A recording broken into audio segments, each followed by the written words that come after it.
Talagang umuusok na ngayon ang mga issue at bilang na ang mga araw ni Bato ngayon, in the neck of time, ika nga, talagang wala nang tulog si Bato.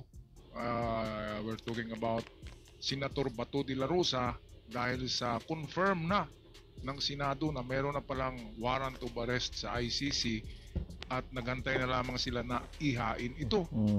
Well, naku, napakamalas ni Bato. Inamin na Narito niya ang video courtesy sa atin ng ating kapatid sa iyong araw. Inamin na niya na may... Senator Bato, inaming may warrant na Ayun. laban sa kanya at nagpapatulong sa Senado.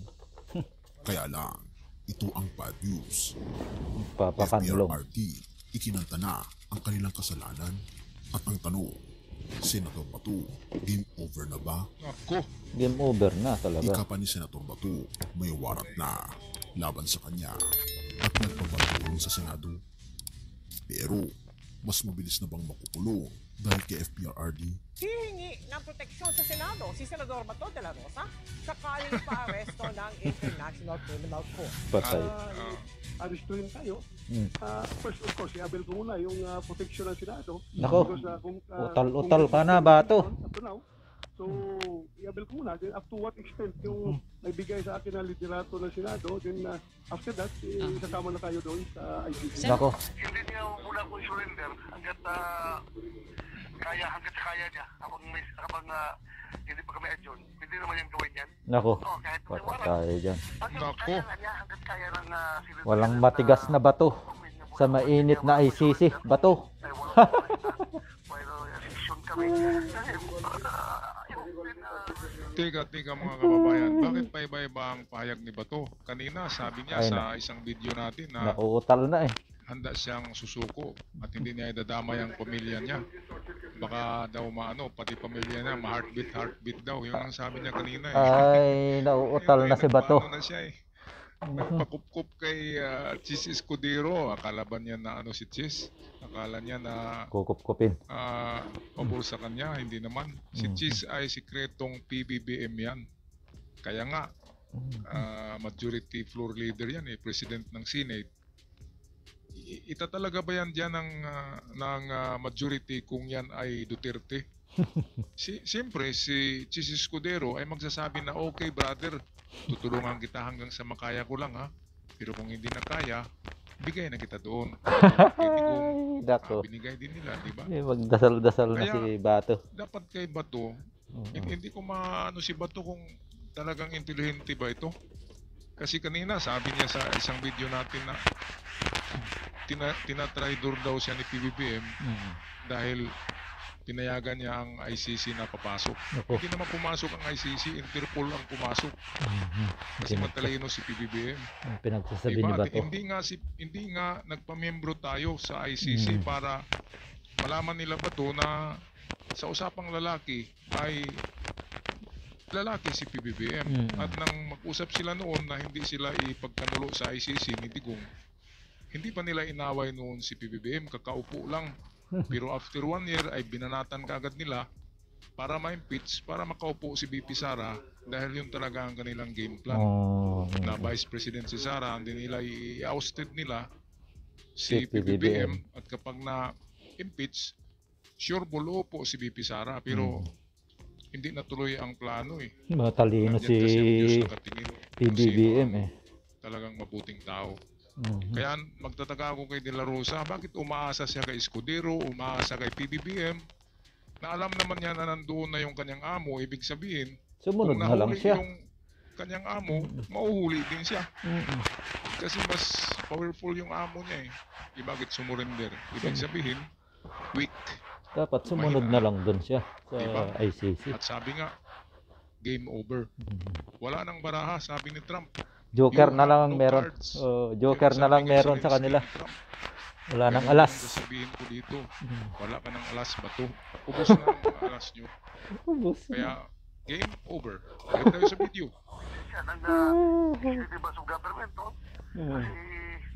Kasi meron naman yung mga gano'n na mga protocol, di ba?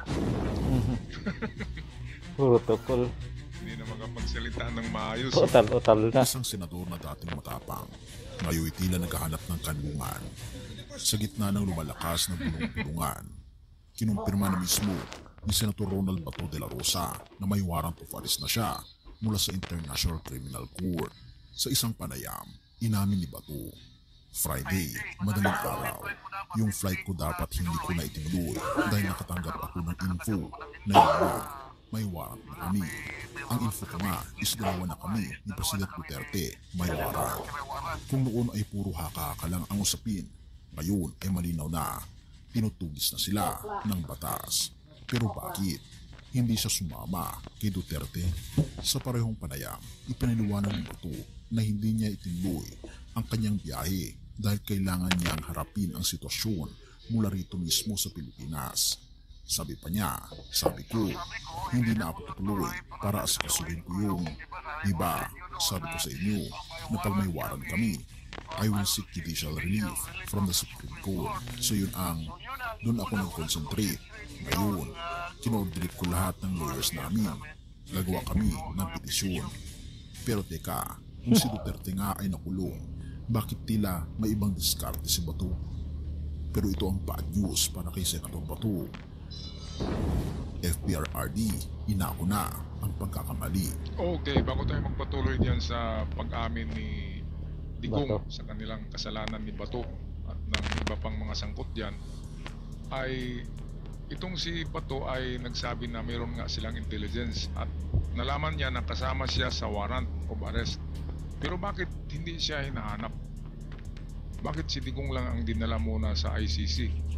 Ngayon, sabi ni Trillanes, ang kasagutan diyan ni Trillanes, ang ating unsung hero, yung hindi natin kinakantahan na pangalan, pero si Trillanes ang nagpataob talaga kay Digong. Noon pa man, nung pag-upo ni Digong, binabanatan na yan ni Trillanes. Kaya sinasabi ni Digong na ulol yan, asong ulol, kumakahul ulol. Eh ngayon, sinong ulol? Diba? Akala naman natin noon, akala ko rin na ulol yan si Trillanes. Sabi ko na napaka-ulol naman ng senador na ito. Gwapo pa naman. Yun pala, totoo pala talaga ang habol ni Trillanes sa kanila. Talagang ano sila, itong sangkot sa druga, napakaraming bank accounts. Kaya ngayong pagpunta sa Hong Kong, isang ano rin doon nila sa Hong Kong.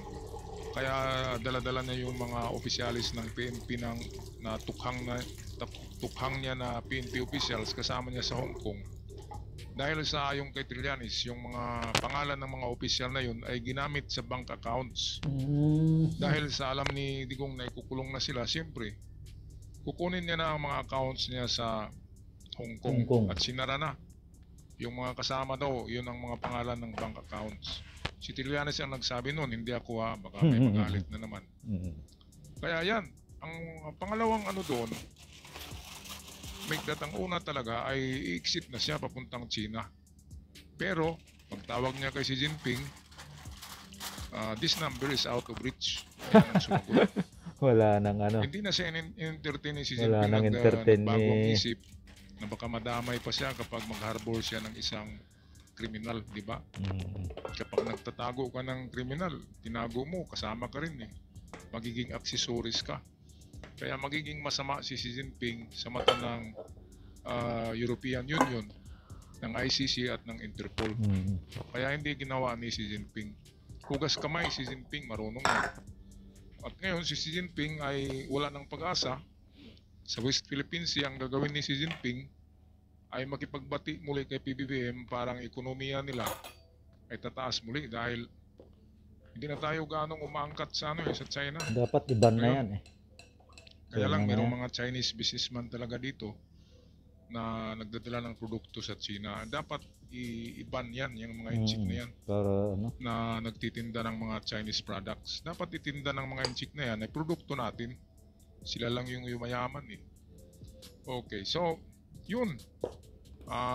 Siguro na close nila yung mga accounts doon ng napakaraming accounts na sinabi ni Trillanes sa Hong Kong. Account nila Sara, ni Digong at iba pang mga pangalan ng kanyang mga kaibigan. At hindi natin alam kung nasaan na yun, nasaan ang pera. Pero one thing for sure, gagamitin yun sa election 2028 kung hindi ma-impeach si Sara. Ngayon kung ma-impeach si Sara, kahit barangay captain ay bawal nang tumakbo. Kapag na-impeach ka na isang public official, hindi ka na pwedeng magkandidato pa. Alright, so balik tayo sa iyong araw. Sa kanyang, ginako na ng pagkakamali ni PRRD. Bato, makukulong na ba? Alamin natin. Mas mabilis na bang makukulong si Bato? Habang si Bato ay naghahanap ng depensa, Malamang. si dating Pangulong Nandun na yung amo eh. ay tila hindi na Kumakanta na. sa isang makapangyarihang payag. Inamin na ng Basta dating kumanta, Pangulong basta Duterte hindi ang lahat sintonado, at eh, inako ang madali yan. responsibilidad sa war on drugs. Alam kong makukulong ako dahil sa war on drugs at yun na yun. Walang palikoy-likoy, walang excuse. Inamin na ni Duterte ang lahat. Ating pagpanoorin ang binanggit ng dating Pangulo. Sinasabi ko na sa military. At ito na Yan na nga.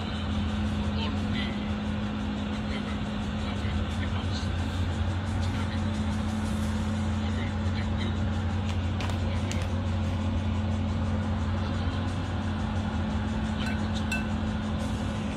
Ayaw na dinig nyo mga kababayan, siya daw yung managot sa lahat ng kasalanan at hindi niya Yan na itamay nga. ang mga pulis. Yan na nga, Ay, nanagot. kung magawa niya yun, di ba? Hindi naman kasi siya mismo ang triggerman. Mayroon mga Accessories. ibang kasama, kaya Oo. mga ano yun, mga accessories to Yan, the crime. tama. Kaya kasama pa rin yun sa crime. Tutugisin pa rin yun ng Interpol, ng ICC.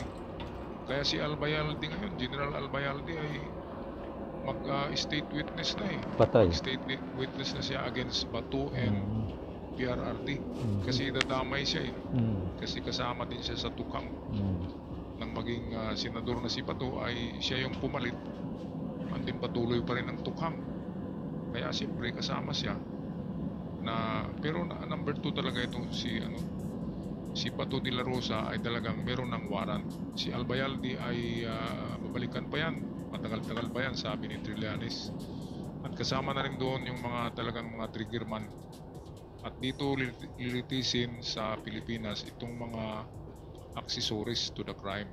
Pero itong mga principals, kagaya ni Albayalde, Bato at Digong, silang tatlo lang yung pinaka-principal, ay doon talaga dadalhin sa ICC. At sa malamig na prisuhan, doon daw, malamig doon na lugar Sweden yata. Ano ba yung isa na binanggit? Dalawang pagpipilian, pero nasa snow pala yun Malamig. Kaya palaging White Christmas doon. White Christmas si Digong saka si Bato. Congratulations sa inyong dalawa. I'm dreaming of a white Christmas. Yan. Doon kayo magpapasko. White Christmas Okay, tapusin na natin ng video. White Christmas, kinantahan pa kayo ni Idol. Sa iyong araw. At dito nagiging mas delikado ang sitwasyon ni Senator Bato. Ano ang ibig sabihin nito para kay Senator Bato? Kung ang dating Pangulong Duterte mismo ay hindi na lumaban at tinpalaran, posible bang mapabilis ang pagdakip kay Senator Bato? Kung ang mismong leader ng kampanya ay umamin na, ano pa ba ang laban ng kanyang tauhan? Pero may isang twist na hindi mo inaasahan. Bagamat nagpapatuloy na si Senator Bato sa Senado para sa proteksyon, hanggang kailan siya ipagtatanggol ito? Ayon kay Senate President Francis Escudero, hanggat kaya, poprotektahan kita. Pero hanggat kaya, ay may hangganan. At kung nangyari kay dating Pangulong Duterte at hindi inaasahan, Tama. sino ang makapagsasabi na hindi ito mangyayari rin kay Senator Bato? Ayan, so dito na tayo magtapos sa pagsabi ni Chis Escudero na